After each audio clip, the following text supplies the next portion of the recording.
और चलिए एक बार फिर से आपको ले चलते हैं इंडोनेशिया के बाली, जहां पर समिट में हिस्सा लेने के लिए प्रधानमंत्री पहुंचे हैं। प्रधानमंत्री नरेंद्र मोदी दूरदर्शी नीतियों और उनके सफल कार्यान्वयन का कितना भाग रहा है।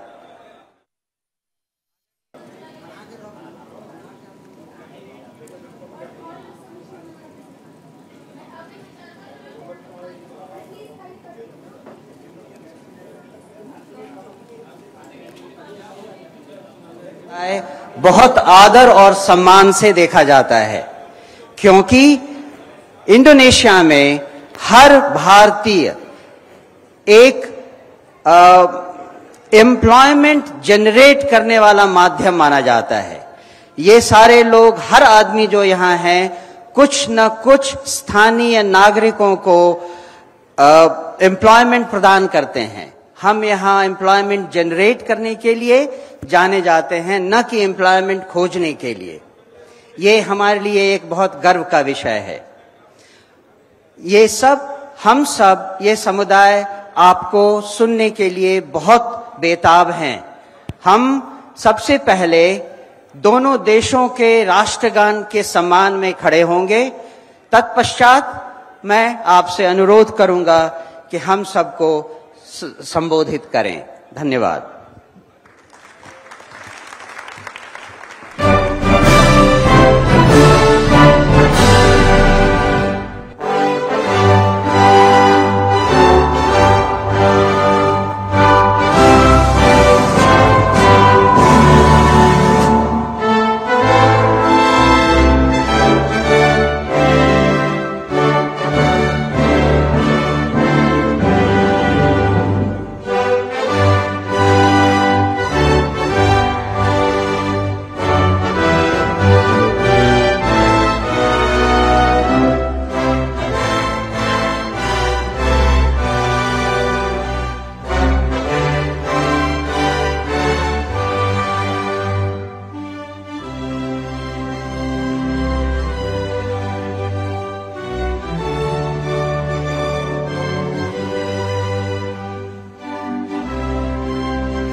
तो प्रधानमंत्री नरेंद्र मोदी इस समय एक कार्यक्रम में शामिल हो रहे हैं, जहां पर भारतीय समुदाय के लोगों से मिलने के लिए पहुंचे हैं और कुछ ही देर में प्रधानमंत्री। नमस्ते, वणक्कम।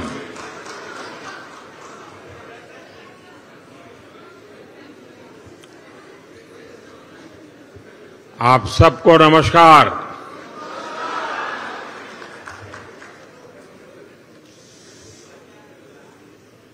इंडोनेशिया आने के बाद, बाली आने के बाद हर हिंदुस्तानी को एक अलग ही अनुभूति होती है, एक अलग ही एहसास होता है। और मैं भी वही वाइब्रेशंस फील कर रहा हूं।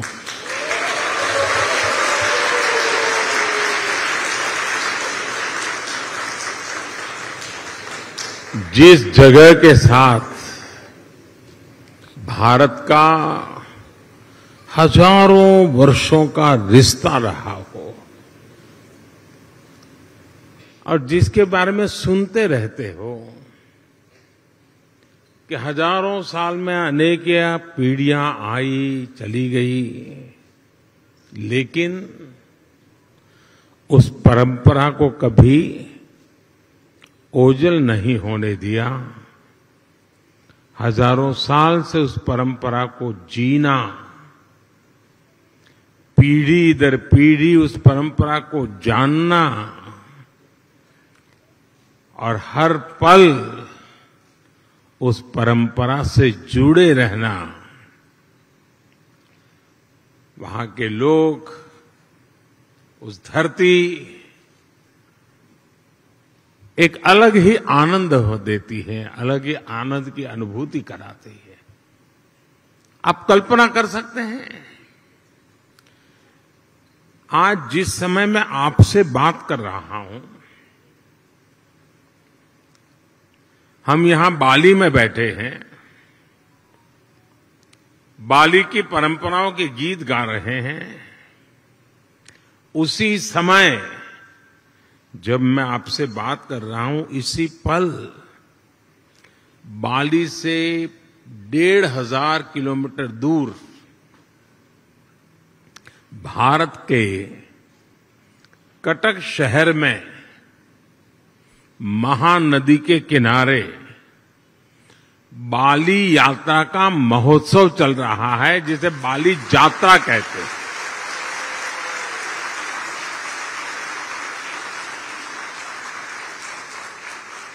और ये बाली यात्रा है क्या? ये महोत्सव भारत और इंडोनेशिया के बीच हजारों वर्षों के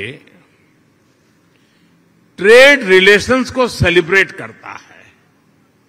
इंडोनेशिया के लोग इस बार की बाली यात्रा के फोटो इंटरनेट पर देखेंगे तो उन्हें वाकई गर्व होगा, आनंद होगा, उत्साह से भर जाएंगे। और कई वर्षों बाद, बीच में कोरोना के कारण जो दिक्कतें आई, उसके कारण कुछ रुकावटें आई थी, और अब कई वर्षों बाद बाली यात्रा, ये महोत्सव उड़ीसा में बहुत ही बड़े स्केल पर भव्यता के साथ, दिव्यता के साथ, लाखों लोगों की भागीदारी के साथ, मास पार्टिसिपेशन के साथ अभी मनाया जा रहा है। मुझे बताया गया कि वहां के लोग ये बाली यात्रा के स्मरण में एक स्पर्धा चला रहे हैं। कहते हैं कि कागज के नाव बना करके बहाए जाएंगे, और वो वर्ल्ड रिकॉर्ड करने के मूड में है। इसका मतलब ये हुआ कि उड़ीसा में आज जो लोग इकट्ठा हुए हैं, उनका शरीर वहां है, लेकिन मन बाली में है, आप लोगों के बीच में है। साथियों, हम लोग अक्सर बातचीत में कहते हैं, इट्स अ स्मॉल वर्ल्ड, ऐसा ही शब्द है, it's a small world. Bharat और इंडोनेशिया के संबंधों को देखें तो ये शब्द नहीं है, ये हमें सच्चाई नजर आती है, सटीक बैठता है। समंदर की विशाल लहरों ने भारत और इंडोनेशिया के संबंधों को लहरों की तरह ही उमंग से भरा है, जीवंत रखा है। कभी थकान महसूस नहीं हुई, वो लहरें जैसे चलती रहती हैं, हमारा नाता भी वैसा ही जीवंत रहता है।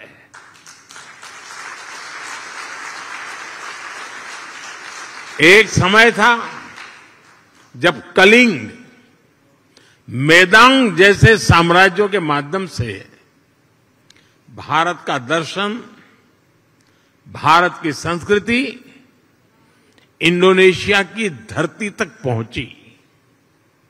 आज एक ये समय है जब भारत और इंडोनेशिया 21वीं सदी में विकास के लिए एक दूसरे के साथ कंधे से कंधा मिलाकर काम कर रहे हैं। इंडोनेशिया की जमीन ने भारत से आए हुए लोगों को प्यार से एक्सेप्ट किया, उन्हें अपने समाज में सम्मिलित किया। इसी वजह से आज आप सभी इंडोनेशिया के विकास और समृद्धि में अपना योगदान दे रहे हैं। हमारे बहुत सिंधी परिवार यहां रहते हैं और भारत से आए हुए हमारे सिंधी परिवार के भाई बहनों ने यहां के टेक्सटाइल सेक्टर में, स्पोर्ट्स गुड सेक्टर में, इतना ही नहीं, फिल्म और टीवी इंडस्ट्री में भी काफी कुछ कंट्रीब्यूट किया है। गुजरात से जुड़े हुए काफी लोग यहां हैं। जेम्स, डायमंड्स, माइंस, इवन खेती, किसानी, उसमें भी वो लोग नजर आते हैं। भारत से आए हुए engineers, chartered accountants, professionals Indonesia के विकास के सहयात्री बने हुए हैं। कितने ही तमिल भाषी कलाकार यहां की संस्कृति, यहां के आर्ट्स को और समृद्ध करने में अपना योगदान दे रहे हैं। मुझे याद है जब 3-4 साल पहले इंडोनेशिया के बप्पा नयोमान न्यू आर्टा जी को भारत ने पद्मश्री से सम्मानित किया था। उस समय भारत का राष्ट्रपति भवन तालियों की गड़गड़ाहट से गूंजता ही रहता था। उनकी बनाई कलाकृति गरुड़ विष्णु केनकाना का कोई शायद हिंदुस्तानी ऐसा नहीं होगा जो उसकी प्रशंसा न करता हो। ऐसे ही इंडोनेशिया के वायन दिव्या और आगोस इंदिरा उदयन जी, उनको जब पद्म सम्मान मिला था तो मुझे उनके बारे में काफी कुछ जानने का, निर्णय करने से पहले मुझे काफी कुछ उनके विषय में जानने का मौका मिला। आगोस इंदिरा उदयन जी, आप भली भांति परिचित हैं उनसे, और आज यहां मौजूद भी हैं। वो बाली में महात्मा गांधी के विचारों को आगे बढ़ाने के लिए जी जान से जुटे हुए हैं।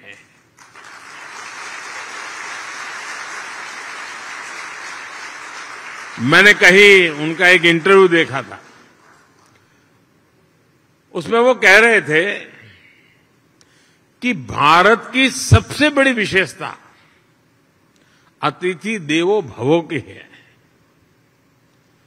यानी अतिथि देवो भव, ये भावना जो है ये हर भारतीय के रगों में है। अपनत्व का ये भाव प्रकट होता है। मुझे इंटरव्यू पढ़कर अच्छा लगा। लेकिन मुझे एक ही बात और भी बतानी चाहिए। अपनत्व के विषय में भारत की तारीफ हो रही होगी, लेकिन इंडोनेशिया के इंटरव्यू पढ़ के अच्छा लगा, लेकिन मुझे एक ही बात और भी बतानी चाहिए। अपनत्व के विषय में भारत की तारीफ हो रही होगी, लेकिन इंडोनेशिया के लोगों का भी अपनत्व कम नहीं है।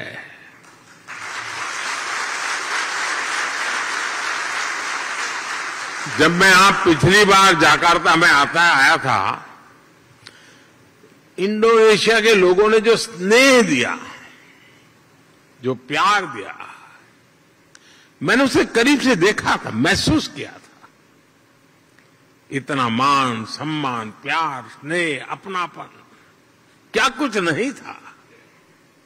और मुझे याद है राष्ट्रपति जोको विडोडो जी के साथ पतंग उड़ाने में मुझे जो मजा आया था, हम दोनों पतंग उड़ाने चले गए थे, वो अद्भुत था। और मेरी तो गुजरात में संक्रांति पर पतंग उड़ाने की बड़ी ट्रेनिंग रही है। और मुझे पता है यहां इंडोनेशिया में भी संक्रांति पर खूब पतंग उड़ाई जाती है। यहां पास में, और ऐसा नहीं है कि भारत और इंडोनेशिया का साथ सिर्फ सुख का है, आनंद का है, अच्छा है तब नाता है, ऐसा नहीं है। हम सुख दुख के साथी हैं। अगर सुख में साथी हैं तो हम दुख में भी उतने ही साथी हैं। हम सुख दुख में एक दूसरे के सुख दुख को बांटने वाले लोग हैं। जब 2018 में इंडोनेशिया में इतना बड़ा भूकंप आया तो भारत ने तुरंत ऑपरेशन समुद्र मैत्री शुरू किया था। इसलिए ही उस साल में जकार्ता आया था और तब मैंने एक बात कही थी। मैंने कहा था कि भारत और इंडोनेशिया में 90 नॉटिकल मील का फासला भले हो, लेकिन हकीकत तो ये है हम 90 नॉटिकल मील दूर नहीं है, हम 90 नॉटिकल मील पास है।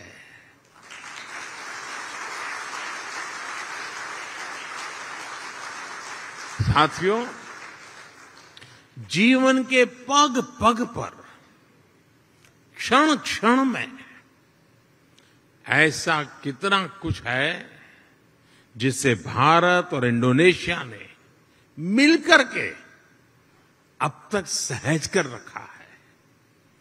बाली की ये भूमि महर्षि मार्कंडेय और महर्षि अगस्त्य के तप से पवित्र है। भारत में अगर हिमालय है तो बाली में आगुंग पर्वत है।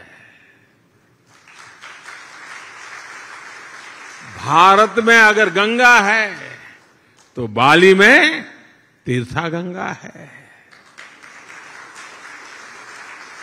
हम भी भारत में हर शुभ कार्य का श्री गणेश करते हैं। यहां भी श्री गणेश घर घर विराजमान है। सार्वजनिक स्थानों पर शुभता फैला रहे हैं। पूर्णिमा का व्रत, एकादशी की महिमा, त्रिकाल संध्या के जरिए सूर्य उपासना की परंपरा, मां सरस्वती के रूप में ज्ञान की आराधना, अनगिनत चीजें हम कह सकते हैं। ऐसी बहुत सी बातें हैं जो हमें जोड़े रखती हैं, जोड़ती रहती हैं। बाली का जन जन महाभारत की गाथाओं के साथ बड़ा होता है। और मैं तो द्वारकाधीश भगवान कृष्ण की धरती गुजरात से यहां पला बड़ा हूं। मेरा तो जीवन वहीं बीता हुआ है। बाली के लोगों की जैसी आस्था महाभारत के लिए है, भारत में लोगों की वैसी आत्मीयता बाली के लोगों के लिए भी है। आप यहां पर भगवान विष्णु और भगवान राम की आराधना करते हैं, और हम जब भारत में भगवान राम की जन्मभूमि पर भव्य राम मंदिर की नींव रखी जाती है, तो इंडोनेशिया की रामायण परंपरा को भी गर्व से याद करते हैं।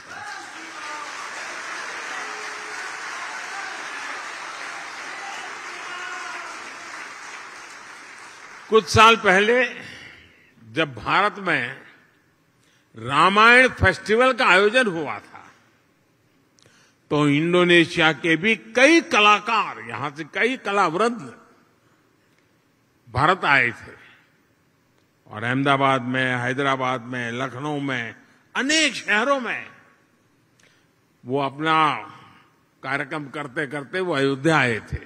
उनका आखिरी समापन कार्यक्रम अयोध्या में हुआ था, और बहुत वाहवाही हुई थी। हिंदुस्तान में जहां गए अखबार भरे पड़े रहते थे। भाई और बहनों, बाली में ऐसा शायद ही कोई व्यक्ति होगा जिसकी अभिलाषा नहीं होगी कि अपने जीवन में एक बार अयोध्या या द्वारिका के दर्शन न करे, ऐसा शायद कोई भी इंसान नहीं होगा। भारत में भी लोग प्रम्बानन मंदिर और गरुड़ विष्णु केनकाना की भव्य प्रतिमा के दर्शन करने के लिए बहुत ही इच्छुक रहते हैं। कोरोना काल से पहले एक साल में ही 5 लाख से ज्यादा भारतीयों का अकेले बाली आना ही इसकी गवाही देता है। साथियों, जब विरासत साझा होती है, जब मानवता के प्रति आस्था समान होती है, तो प्रगति के लिए भी समान रास्ते बनते जाते हैं। कुछ महीने पहले ही 15 अगस्त को भारत ने अपनी स्वतंत्रता के 75 साल पूरे किए हैं।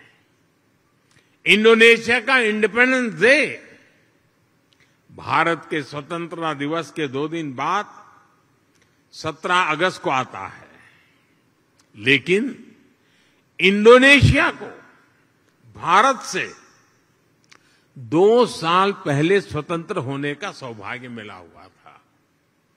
इंडोनेशिया से सीखने के लिए भारत के पास बहुत कुछ है, और अपनी 75 वर्षों की विकास यात्रा से भारत के पास भी इंडोनेशिया को देने के लिए बहुत कुछ है। भारत का टैलेंट, भारत की टेक्नोलॉजी, भारत का इनोवेशन, भारत की इंडस्ट्री, आज इन सारी बातों ने दुनिया में अपनी एक पहचान बनाई है। आज विश्व की अनगिनत कंपनियां ऐसी हैं, कई बड़ी कंपनियां ऐसी हैं जिसके सीईओ भारतीय मूल के हैं। आज दुनिया में जितने यूनिकॉर्न बनते हैं ना, 10 में से 1 यूनिकॉर्न भारत का होता है। आज भारत दुनिया की फास्टेस्ट ग्रोइंग लार्ज इकोनॉमी है। आज भारत डिजिटल लेन देन में दुनिया में नंबर 1 है। आज भारत ग्लोबल फिनटेक के मामले में दुनिया में नंबर 1 है। आज भारत आईटी बीपीएन के लिए आउटसोर्सिंग में दुनिया में नंबर 1 है। आज भारत स्मार्टफोन डेटा कंजम्पशन में दुनिया में नंबर 1 है।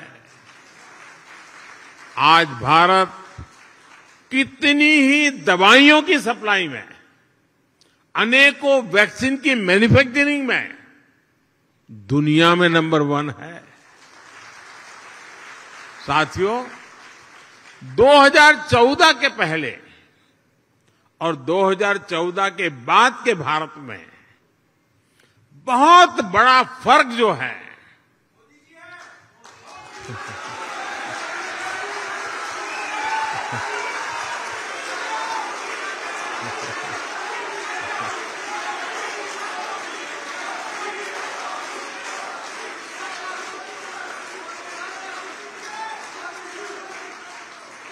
वो जो बहुत बड़ा फर्क है वो मोदी नहीं है,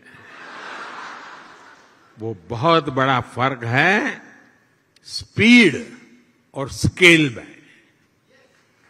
आज भारत अभूतपूर्व स्पीड पर काम कर रहा है और अप्रत्याशित स्केल पर काम कर रहा है। अब भारत छोटा सोचता ही नहीं है।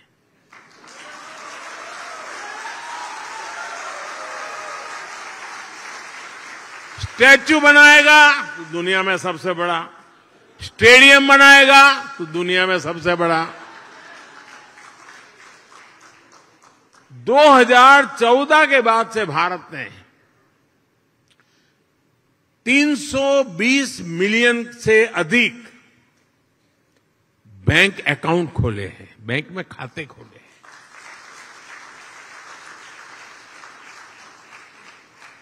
इसका मतलब ये हुआ कि अमेरिका की कुल जनसंख्या जितनी है उतने हमने बैंक खाते खोले हैं।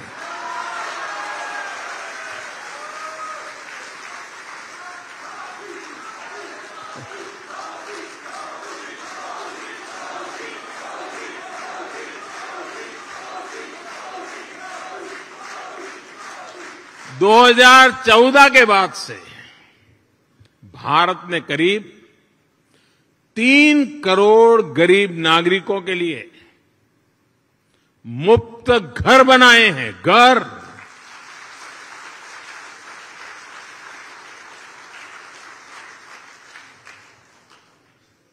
और घर ऐसे नहीं बनता है, जब घर मिल जाता है ना तो इंसान रातों रात लखपति बन जाता है। और जब मैं 3 करोड़ घर की बात करता हूं, इसका मतलब क्या है? इसका मतलब ये है कि ऑस्ट्रेलिया के परिवार को नहीं, ऑस्ट्रेलिया के हर नागरिक को घर मिल जाए, इतने घर बनाए हैं।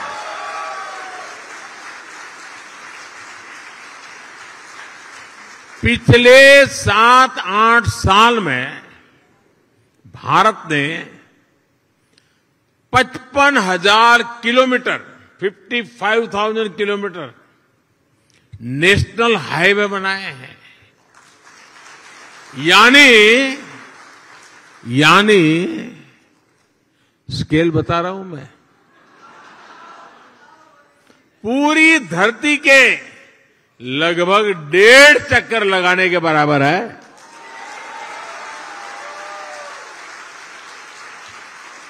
आज भारत आयुष्मान भारत योजना के तहत जितने लोगों को 5 लाख रुपए तक के मुफ्त इलाज की सुविधा दे रहा है। 5 लाख रुपए तक अगर उसका मेडिकल बिल 1 साल का बनता है तो जिम्मा सरकार उठाती है। इसका बेनिफिट कितने लोगों को मिलता है? 5 लाख रुपए तक की मेडिकल सुविधा जो मिलती है वो पूरे यूरोपियन यूनियन की कुल आबादी से ज्यादा लोगों को मिलती है।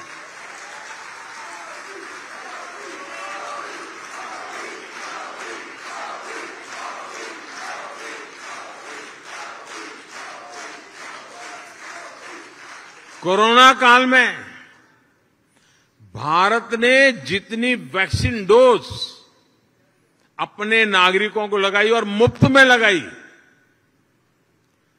वो जो वैक्सीन डोज है ना, उसकी अगर मैं संख्या का हिसाब लगाऊं तो अमेरिका और यूरोपियन यूनियन, उन दोनों की कुल आबादी जो है उससे 2.5 गुना ज्यादा डोज हमने हिंदुस्तान में लगाए।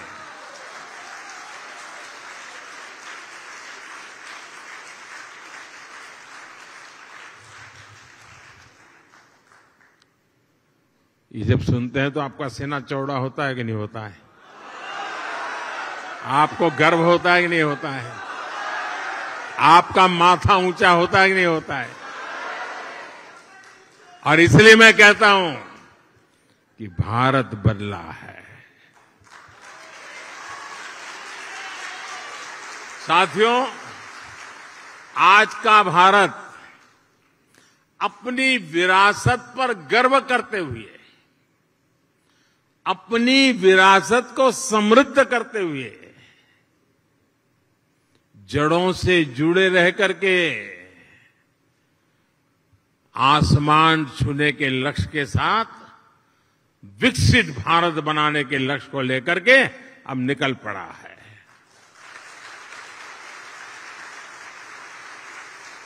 लेकिन भारत का ये लक्ष्य सिर्फ अपने लिए नहीं है। हम स्वार्थी लोग नहीं, हमारे संस्कार नहीं है।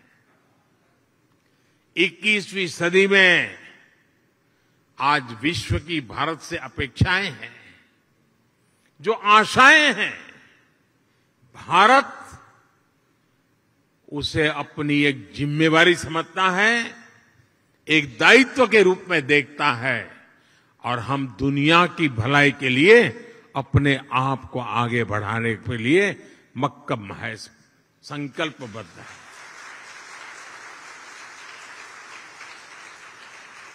आज अपने विकास के लिए भारत जब अमृत काल का रोडमैप तैयार करता है तो उसमें दुनिया की आर्थिक राजनीतिक आकांक्षाओं का भी समावेश है।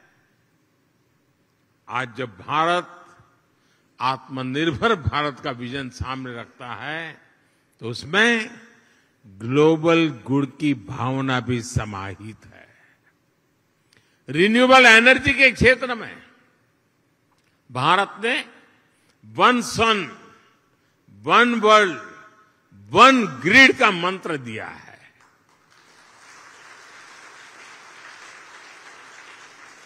वैश्विक स्वास्थ्य को मजबूत करने के लिए भारत ने वन अर्थ, वन हेल्थ इसका अभियान चलाया है। क्लाइमेट चेंज जैसी चुनौती से निपटने के लिए और जो आइलैंड कंट्रीज होते हैं उनके लिए तो भारत एक वरदान के रूप में काम कर रहा है। क्लाइमेट चेंज की जो मुसीबतें हैं उसको निपटने के लिए भारत ने विश्व को मिशन लाइफ का समाधान दिया है। मिशन लाइफ यानी लाइफस्टाइल फॉर एनवायरमेंट।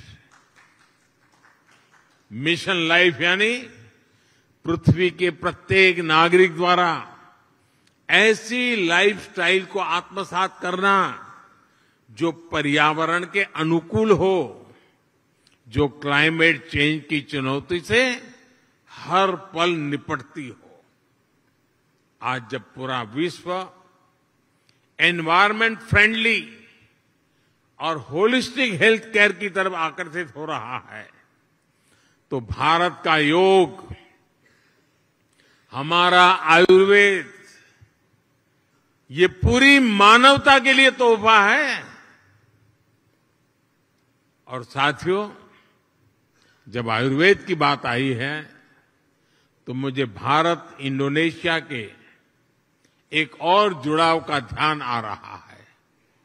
मुझे याद है जब मैं गुजरात का मुख्यमंत्री था तो गुजरात आयुर्वेदिक यूनिवर्सिटी और यहां की यूनिवर्सिटीज, हिंदू इंडोनेशिया, इसके बीच समझौता हुआ था। मुझे खुशी है कि इसके कुछ ही वर्ष बाद यहां की इस यूनिवर्सिटी में आयुर्वेद हॉस्पिटल की भी स्थापना हुई।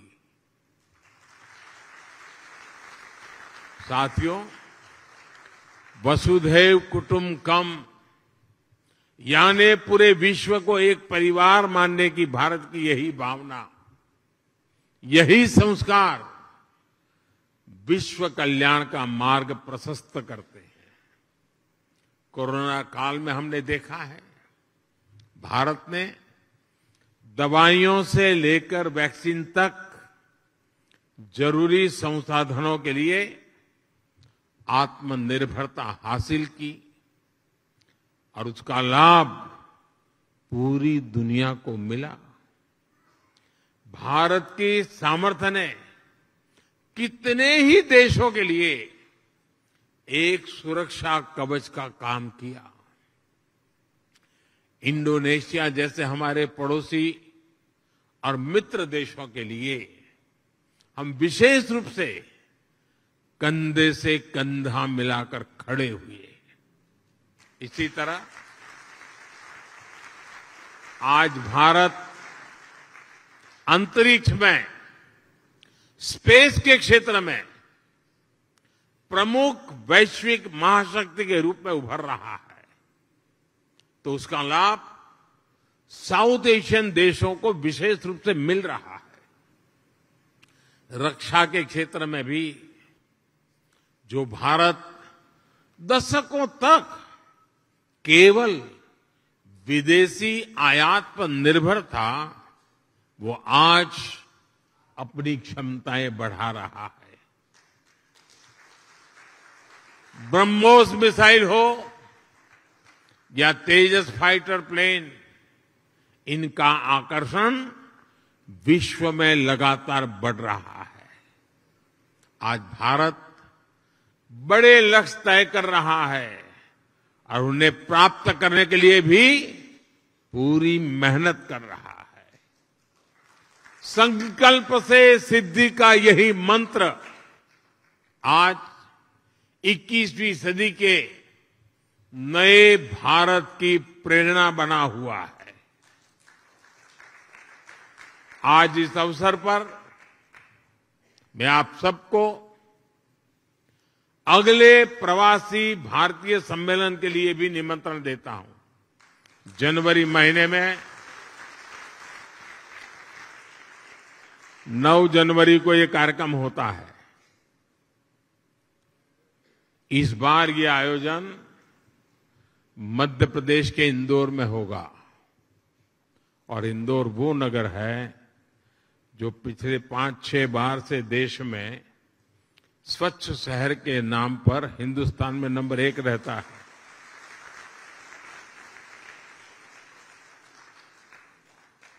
और इसलिए आप इंदौर के प्रवासी भारतीय कार्यक्रम में जरूर जुड़िए। अपने निजी काम से लिए आ रहे हैं तो भी तारीख उसके साथ एडजस्ट कीजिए। और जब आप इंदौर आएंगे तो उसके 1-2 दिन के बाद ही अहमदाबाद में काइट फेस्टिवल होता है। इंडोनेशिया वाले काइट फेस्टिवल में न जाए ऐसा हो सकता है क्या? और जब आप आए अकेले मत आना,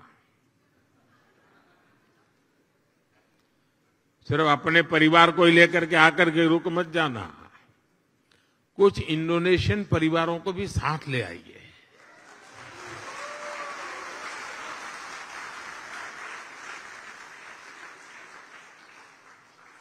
मुझे विश्वास है भारत और इंडोनेशिया के संबंधों को मजबूत करने में आपका सहयोग और सक्रिय योगदान निरंतर बना रहेगा। आप सब पूरी मेहनत से आपकी इस कर्मभूमि के कल्याण के लिए, आपकी इस कर्मभूमि में जितना ज्यादा योगदान दे सके देते ही रहेंगे। ये भारत के संस्कार है और देने भी चाहिए, ये हमारा दायित्व बनता है। और मैं देख रहा हूं हमारे बोहरा समाज के बहुत साथी यहां आए हैं और ये मेरा सौभाग्य रहा है कि सैयदना साहब के साथ मेरा बड़ा निकट संबंध रहा है। मुझे बहुत प्रसन्नता होती है, दुनिया में कहीं पर भी जाओ, कोई मिले या न मिले, मेरे बोहरा परिवार के लोग तो आएंगे ही।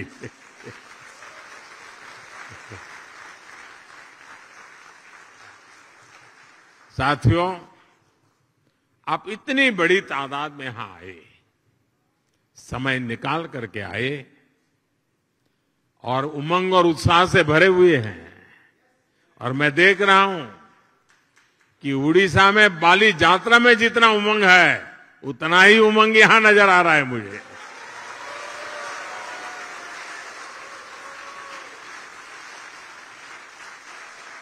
आपके इस प्यार के लिए, आपके इस स्नेह के लिए, भारत के प्रति आपकी ये श्रद्धा के लिए हृदय से आपका बहुत बहुत धन्यवाद करता हूं।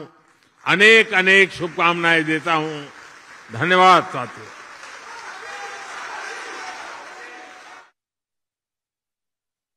की एक अलग और नई पहचान बनी और आज पूरी दुनिया देख रही है हिंदुस्तान को। बाली से हजारों सालों का हमारा रिश्ता है, नाता है, पीएम नरेंद्र मोदी ने कहा। 5 लाख से ज्यादा भारतीय इस समय बाली में। भारत में हिमालय और गंगा है। पीएम नरेंद्र मोदी का कहना है इंडोनेशिया ने परंपरा को आगे बढ़ाया। भारत से आए लोग इंडोनेशिया के विकास में सहभागी हैं। पीएम नरेंद्र मोदी ने बोला, भव्यता में ओडिशा में बाली यात्रा।